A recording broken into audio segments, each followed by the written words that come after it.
आज़ादी के 76 साल बाद भारत और पाकिस्तान के निजी मामले में किसी विदेशी ताकत का हिम्मत नहीं था कि वो दखल करे।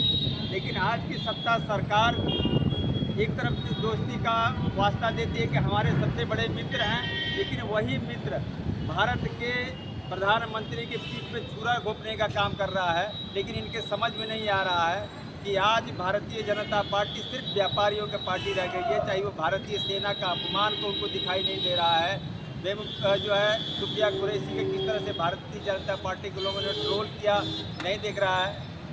भारत के विदेश सचिव को, उनके परिवार को किस तरह से ट्रोल किया गया भारतीय जनता पार्टी के लोगों से, ये मोदी जी को नहीं दिखाई दे रहा है। भारतीय सेना का अपमान किस तरह से किया जा रहा है, ये भारतीय जनता पार्टी को नहीं दिखाई दे रहा है। तो आज 78 साल बाद भारत की संप्रभुता और भारत की अखंडता को, ये दोनों को ये भारतीय जनता पार्टी खत्म करना चाहती है। आज 78 साल बाद 1977 का समझौता देख लीजिए। भारत पाकिस्तान के निजी मामलों में किसी विदेशी ताकत का हस्तक्षेप नहीं था। आज अमेरिका एक जो है हमारे भारत को 144 करोड़ की आबादी वाला देश, भारत विश्व की 5वीं अर्थव्यवस्था को पाकिस्तान के समकक्ष खड़ा कर दिया है।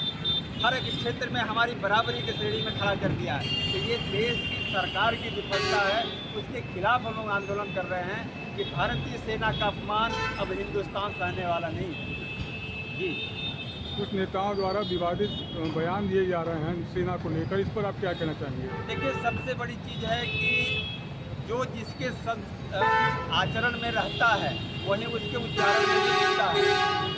आचरण में भारतीय जनता पार्टी के आचरण में है भारत का अपमान करना, भारत की सेना का अपमान करना, तो उनके उच्चारण में भी दिखता है। तो उनके जो मंत्री हैं, संतरी हैं, जितने भी लोग हैं, आज मोदी का जो है देश के राष्ट्र के धर्म से हर क्षेत्र में उनको, मोदी को सबसे सर्वश्रेष्ठ मानते हैं, जिसके कारण वो इस तरह के वक्तव्य दे रहे हैं मोदी को खुश करने के। भगवान श्री राम से भी जो है बड़ा कर दिया है मोदी जी को आज भारतीय जनता पार्टी के अंधभक्तों ने। जी, सपा नेता द्वारा भी कुछ इस तरह की टिप्पणी की गई है, इस पर क्या कहेंगे? देखिए, सपा नेता द्वारा क्या टिप्पणी किया गया उसको तो ज़्यादा डिटेल में नहीं जानता, लेकिन मैं एक बात आपसे कह देना चाहता हूँ कि भारत की जो सेना है, भारत की सेना न किसी जात में बधी हुई है, न किसी धर्म में बधी हुई है। भारत की सेना पूरे भारत की सेना है। वो हर उसमें जात, धर्म के मजहब से जो देखता है, चाहे कोई भी पार्टी हो, उसको हम लोग जो है उसको जो है स्वीकार नहीं करते।